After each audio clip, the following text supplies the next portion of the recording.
Hello everyone and welcome back to Let's Play Final Fantasy IV. The last part we started off the game and bombed a village.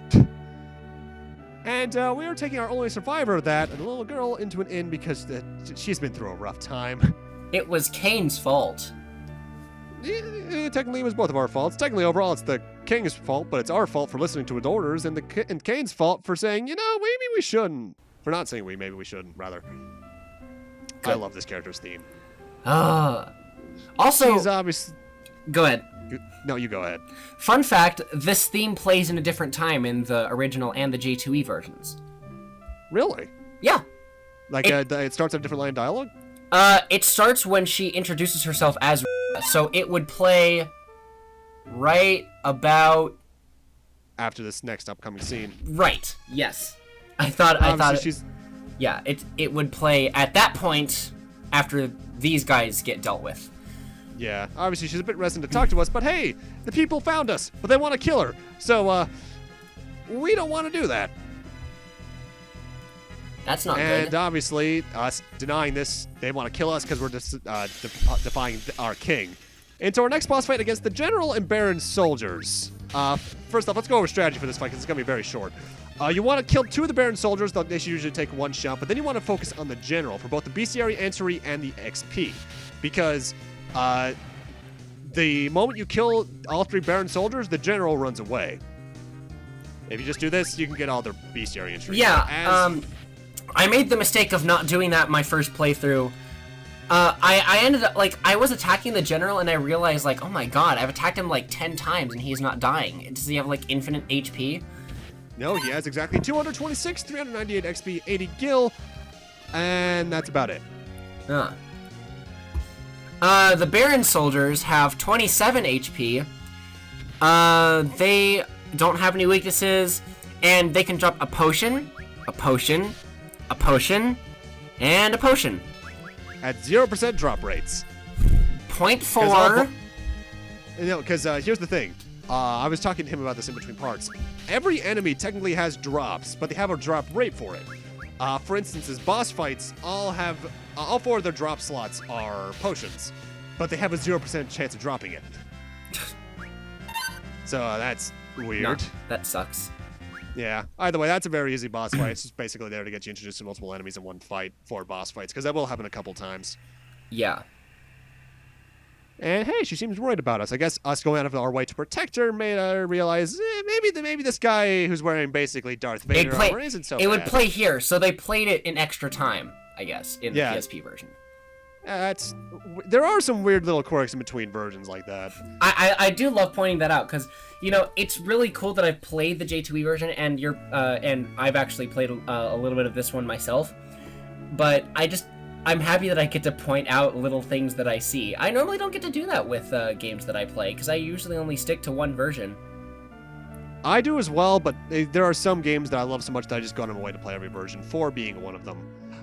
Either way, Rydia has joined our party now, and now we want to do some shopping in the town of Kaipo. First off, I want to buy 4 Maiden's Kisses, which cure the Toad status amulet, because there's an enemy in the upcoming area that can toad us. Ew. And let's talk to some citizens. Antline's Den east of Damascene, because there's some fat loot inside. Nice, sounds good. But only royals are allowed in there. Crap. The town of Fabul lies east of Damascene, or Damascene, I don't know how to pronounce that, but some old guy won't let him get in through the Underground Waterway. Great. Some damsel from Baron passed out in the outskirts of town. That doesn't sound too important. Are you sure? She's from Baron. It must be important. It's nothing too bad. But that person did bring up something interesting. You want to put Rydia in the back row. Also, that person will dance for you, going into the water like a mermaid even, but it's just not what's showing off to me.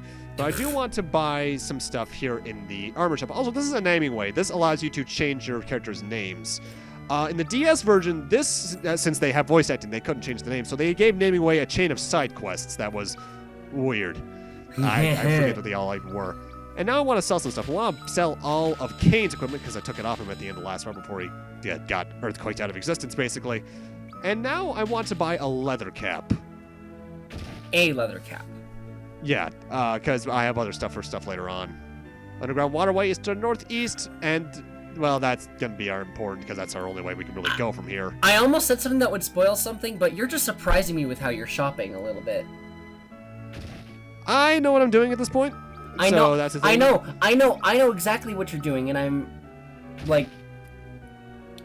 just like, wow, that's smart. The Prince of Damsian, who is apparently the king of this area, really, is apparently a really nice guy. I guess we better check out on the Baron girl, though. Desert Fever? Ha, I not heard the that name important. so... No, don't be Rosa, don't be Rosa, don't be Rosa, don't be Rosa. Damn it!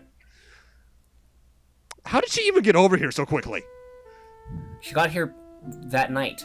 She got through the mist cave somehow, even though she can't hit things. Well, I'm not talking about the Mist Cave. I'm talking about how'd she get over the new mountain in the way? There are no other ways over land aside from mountains to get from Baron to Kaipo. I will bet you that she kind of was like shadowing him the whole time. You know what? That's also possible. I suppose another thing is, I guess Sade could have dropped her off in an airship. But she is afflicted with desert fever, and we need a way to get rid of that. Apparently, the Prince of Demesian knows how to do that, so we need to go there. However, first, I'm going to do some of my only real big things of grinding. I want to get Rydia up to level 7, because as she is, she only has one spell, because she's a magic user, and that's the Chocobo spell, Summon.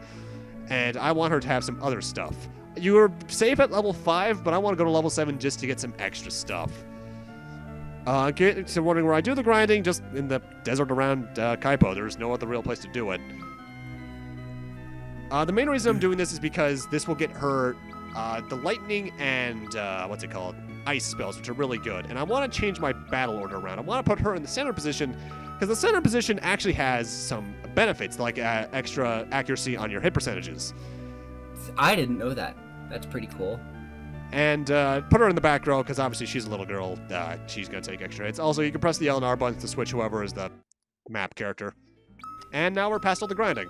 In terms of what her spells have included, expanded to include, she now has Cure, Sight, and Hold, which causes a paralysis, Blizzard and Thunder, and the Chocobo Summon still. And her stats have I'm actually really happy that in Final Fantasy IV there's someone who knows both white and black magic and can also summon. I don't think there's any character in any other Final Fantasy game that's like that. Aside from those that allow anyone to be anything, yeah.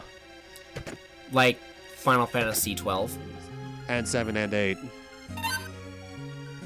Welcome to the Underground Waterway. This place actually kind of creeped me out on my first playthrough, but this is also where, when I was really, really little, like when I first played the game, I got walled, and that's an old man. Wait, what? I'm not Batman. Batman! This is Sage Tellah, who apparently lives in Kaipo, but his daughter ran off to Demesian with some bard, so he wants our help to beat a giant monster in the way. Demesian. You sound like you're saying Burmecia. I can never tell how it's pronounced. Damsian, Demesian, I don't know. I've always said Damsian because, I don't know, you say Demesian, it sounds like you're adding an E in there, but that's just me. I'm a stickler about pronunciations. Tellah is a very interesting character. First off, there's an iron armlet up here, which I want to put him on here. He sucks! The leather cap. He sucks! He's a sage, so he uses both black and white magic, but he doesn't have much of it at this point because he's old and has Alzheimer's. And I'm not joking, that's an actual gameplay element. His other in-game ability is Recall, which allows him to recall any of the spells he's forgotten. And if you use that, you can actually get some pretty powerful spells early on in the game. But for random battles, it's basically useless. It's super low chance, though. It's not so much super low chance. Okay, you want to know? When I tried recalling with him, he barely remembered anything, and the one time he could remember something, it was freaking Toad. Yeah, that's usually what happens. It's usually a spell that doesn't do any real damage. Either way, next enemy, speaking of Toad, is something that can inflict Toad on you, the Giganto. It's 47 HP, 89 XP, 24 gil. Weak to ice, in particular, to take double damage from it, and they're obviously immune to Toad. They can drop Maiden's Kisses, but that's about it. It's a 5% drop. The Ice Rod that's in the game, they also take 4 times damage from. Okay, next enemy is a Fang Shell, if Wikipedia will load. Thank you! It's got 58 HP, and it can give you experience points. Oh my god! Sometimes 101 experience points, 28 gil. Do you already have all that up? No, I remember that. For some reason. They also take double damage from lightning. They drop diet food, mallets, maiden kisses, and very rarely remedies. And then there's the Amoeba, who has 125 HP, 225 XP, 79 gil, weak to lightning, and they're very interesting in that They try to use the re-raise skill on their allies, but they don't have enough MP for it. I feel like that was just a very special thing they tried to implement. Now we have a killer fish, and the killer fish has 60 HP. It has died. It's weak to lightning. It's got potion and high potion. A lot of the battles in the early game, I will say, are very short because you can usually one-shot most of the enemies with certain strategies. And that's mostly just because you're getting used to the game. As well, this game's encounter rate can be very high, so be careful. And here we have one of the best additions to Final Fantasy IV, mid-area save points. You can not only save them, you can use tents or cottages to restore your HP and MP. And why they didn't implement this earlier in the series, I don't know. They were sadistic. And apparently Tellah thinks that Rydia holds potential as a mage. And it reminds him of his daughter. They never really do go too much into the daughter's character, just the fact that she's his daughter and he didn't consent to her union with the bard. Oh, you almost have me saying something and I'm sad that I can't say it yet. Ugh. Yeah, I know exactly what line you're talking about. But apparently, Tellah's also having some bad feelings, like something's going to go wrong, so that's another reason he wants to rush over there with us. And of course, us being the courteous people, we're doing that. I hate that feeling that you know something's going to go wrong and then it goes wrong. That feeling actually does have some basic instincts, though, because they're just some minor patterns that are like main senses can't pick up on, but our more minute ones can. Which, that's just interesting parts of evolution. Also, like, psychology, too. Ice Rod! That'll be good against those Gigantoads. Yeah, if you use it as an item, it will use a very low damage ice spell. Also, one weird quirk with the PSP version. Whenever you get Gil from a chest, it uses a different font for the actual Gil. And I don't know why. I don't know. I actually really like it because it makes it look really exciting. Because it's like, you got 480 Gil. Yeah, I can see that, but it's from a graphic design standpoint, it seems off to me. And here we get a feathered cap, which I am giving to Rydia, I believe, because it raises her defense in magic defense. And our first flying-type enemy, Red Moose, 35 HP, 134 XP, 36 Gil, takes double damage from fire, and they're immune to confusion. They can drop a potion and a high potion. They take 4 times damage from drain-type weapons. The main way you can tell what they're going to be weak against, and with most Flans in the game, is their color. That's how you can tell they're weak to fire. Flans, for the most part, with one exception, have damn near perfect physical defense at like 254, so physically attacking them, not a good idea. Next enemy is a zombie. Being undead, they are weak to healing items. They're weak to fire and holy. They've got 52 HP, and they don't drop anything. They take 4 times damage from crystal weapons, although how the heck would you have those kinds of things around at this point? Yeah. One thing that is notable, though, Final Fantasy IV is one of the few exceptions where healing spells are not considered holy elements. They're considered their own restorative elements. Holy is its own attack element. Do they change that in other games? Yeah, usually holy and healing are considered one element, but in 4's case, they're considered separate, at least PSP version of 4. Nah. I thought in 9 they were a little different. Huh. It's a bit odd, but... In a couple don't attack zombies with Cecil, though. You'll do pitiable damage. 1 damage in almost all cases. You're using Blizzard. Why aren't you using Thunder? They're weak to Thunder. Also, what is this alligator?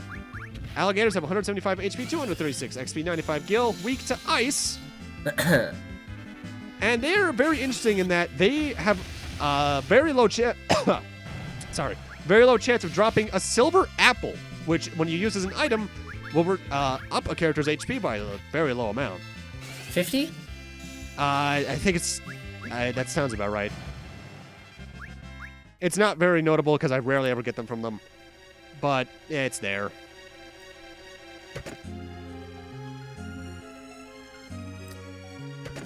Antarctic winds. I always get confused with some of the names because there's like Arctic winds and Antarctic winds that like do Blizzard and Blizzara and. Yeah, and then we get the Shadow Blade, Cecil's first upgrade. At least at this point in the game, most of Cecil's upgrades are going to be gotten through chests. There's only one exception. store that really sells stuff for him, at least in the early game. Next enemy that will change later on. Is the Hundlegs. And Wikipedia's failing on me again, so you go ahead with your enemy until it works. Desert Salamanders have 28 HP, 70 XP, 17 gil. I recall remembering they're weak to ice, but I don't think they actually are. They'll take 4 times damage from the ice rod is what I think it is. Alright, and the Hundlegs has 60 HP, don't have any elemental weaknesses. They drop potions and high potions. I should mention, in all the desert sections, including this little section here, by the way, nice little thing about the PSP, if you press the select button on the world map, instant tent. If you're on the desert sections in the DS version, if you run into a desert worm rather, run from it. It will kill you. Because the desert worm was it was really buffed in the DS version. Like, I'd consider in the about DS, as hard. oh, of course, the DS version screws over the player very much. Yeah, and the desert worms / land worms do it especially. They will kill you from here probably until around the time you're probably by the time you can reach Agard still. That'll probably still give you some trouble. What other game were they in where you could just get really screwed over by fighting the worms specifically? I forget. And here we get more upgrades for Cecil. And we're reaching towards the end of this area, so if you haven't used the 10, I recommend it. Because here's our boss fight. The monster Tellah was talking about. Dude, it's got hentai. I've seen enough hentai to see where this is going. Gross. Oh, come on, don't tell me you haven't. This is Octomammoth. He's got 2,350 HP. He's weak to lightning. He's got 1,200 experience points, 500 gil. Drops potions all around. And he's considered a heavy type monster, which is weird. Base strategy for this? I love the Chocobo animation. It's adorable. It's so cute. Weird little thing about spells in this game, though. If you use the auto battle feature, which will actually speed up the game, it'll speed up the animation, but the sound effects will still play in normal time. Either way, base strategy for this, for me at least, have Cecil use the Hermes Signals. We just got to speed him up and do some extra damage. Redia can either use Thunder or the Chocobo Summon, and for the first 3 or 4 turns, I always have Tellah Recall, because there's a chance I can get a spell that will do a lot of damage to the Octomammoth. Thunder. If you're playing right? the DS version, no, I'm thinking in particular of Bio. Really? Because that will do a lot of damage to him. Is it? You'll see. Oh, he's weak to dark and lightning, and I don't see anything about poison on here. He's not immune to poison. I know that for a fact. In the DS version, though, this fight had a slight change. When he has about 4 tentacles left, because obviously his tentacles are getting reduced, Tellah will warn you that this thing is now more dangerous, and the Octomammoth at that point will slow down, but its hits will then be able to basically one-shot Tellah or Rydia and leave Cecil with very low HP. Basically, It gets more aggressive. And that can be dangerous, so if you make sure you can maximize your damage in that version. I wonder if in certain fights there's a chance that Bio will be... Like, certain spells have a higher chance of appearing. I wonder if there's, like, some kind of random number generator about it. That seems like it could be something, but I think it's just entirely random. Oh, wow. I was about to ask you about it. The only thing about this fight is only do about 3 recalls, because that's only the way I can... that's about as many as I can consider worth it for the damage you're doing per second. But otherwise, Octomammoth, very easy boss, yet he walled me as a child because I was dumb. Yeah. One thing I should warn you about, though, is that... not warn you. I technically killed that guy faster than the game expected, which is why he still had more tentacles than he usually would. You can get him down to, like, 1 tentacle. I mean, that's just because you got Bio. Yeah, Bio, that's the entire reason I always try to use Recall, because the first time I played the PSP version, I did Bio on the first Recall, and it made it so easy. Well, I mean, if you get Bolt 3, or in this case, Thunder Ga, it'll probably do a good 1,000. Yeah. Oh, that poor town. That's damn cyan, so let's get the hell in there. Also, I switch pronunciations for this town like every 4 seconds. Town. Hello, you're dead. Town. Hello, you're also dead. They stole the crystal. Ah, crap. That means that was probably the Red Wings. Shit. Healing pot upstairs. There actually is a healing pot upstairs. If you come back into this town later, you can actually use it. Oh boy, this isn't looking good. Hey, free tent though. Oh yeah, by the way, I get to loot you guys. Yeah. Uh-oh. Anna! Oh, I've been waiting so long for this. The bard. Angry Tellah attacks. It's not the bard's fault this happened, Tellah. Come on, man. You Don't beat him up. spoony bard! Line of Legends. They kept the line in the 3D version too, which is really great. Tellah, come on, man. Why you have a staff equipped? Why are you unarmed? It just feels better to hit people like this with your fists, you know? He's old and decrepit, though. Yeah, that's why he's doing like 7 damage. I'm I sure. should think Rydia's physical attacks do more damage. I am sure Cecil would do like 10 or 15. And Anna's still alive, but looks like she's just barely hanging on. And, oh, she was on her way home to see him. Also, the name of this bard is Edward. He is the Prince of Dam Cyan. In the Japanese version, his name was Gilbert. J2E translation also is Gilbert. I like Edward more. It feels more princely. Gilbert's the name of your friend's dog.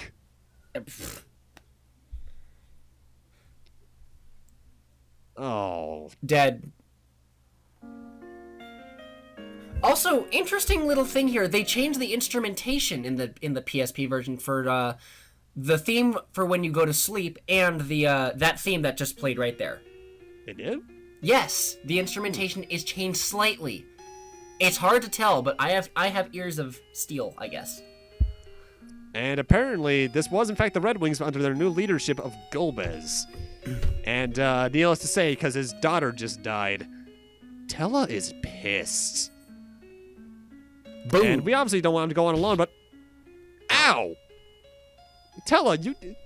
Come on, man. You saw how much damage you were doing to Edward. You cannot kill someone who's the new commander of the Red Wings on your own. And he left the party. Good thing I unequipped him. He doesn't even know any good spells. Yeah, which... They do go over that later on, but... it's a bit ballsy for him. And Edward's... Okay. Not feeling the best. I love Edward's theme, but I don't like Edward. Ed is a character that I can understand what they were trying to go for, but... It wasn't executed well? Yeah, because Edward is... I hate using the word wuss, but it's the most appropriate thing. He's very sensitive and soft. Like, he's a really good guy. I really like him as a character, but it feels as if he's too emotional Clingy. for good.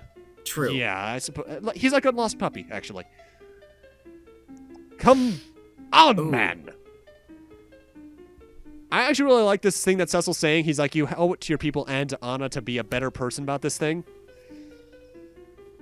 I mean, my whole mindset with this is give time to mourn, yes, but you have to realize at some point you have to move on and help out other people. And this is a case of this. Because we need Edward to get into the Antlion's Den, obviously. Because we need that sand pearl. Also, it's called the Desert Rose in the Japanese version. Yeah, I don't get that change. And we need to get to it through the hovercraft, because for some reason they have airships and hovercrafts in a medieval world. There we go, Kyle. Pronounce your words correctly. And Prince Edward joined the party! That would be cool if we actually made airships in the real world. That'd be pretty interesting, instead of airplanes. Well, we have planes. It's close enough. And Edward's joined our party. How do I say this? He sucks. Except in the after years. Except he's the best character in the game in the after years. Ed is very... Well, let's put it like this. He has less HP than the 7-year-old girl. He is very low physical attack. His weapons, which are What are you doing walking the perimeter of the cat? Go around here. We can find the dungeon. I've never done this before.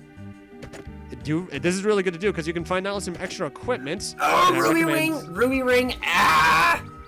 One thing I recommend, by the way, from this area, we're going to get a crossbow, that feathered cap, another ruby ring somewhere else, I think, unless it was the one that I unequipped from someone, as well as some holy arrows. Hold on to those for later. But yeah, this is... I didn't know about this for a long time, but when I did, I facepalmed because this is a really good treasure trove to get. So good. Man, I did not know about this at all. I have a feeling you'll be saying that a couple times in this game. Well, I know I've played this game a lot, but you still know a million times more than I ever will.